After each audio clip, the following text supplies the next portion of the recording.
నా ప్రేమ లోకం నువ్వే అంటున్నా, నీతో ప్రయాణం ఇష్టమేనన్నా, రామ చిలుకను హత్తుకోమన్నా.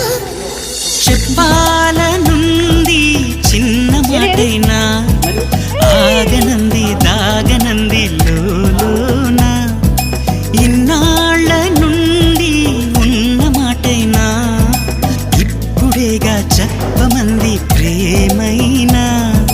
పెదవి కదిలించుకో, మనసే వినిపించుకో, పరదా తొలగించు కొంతైనా.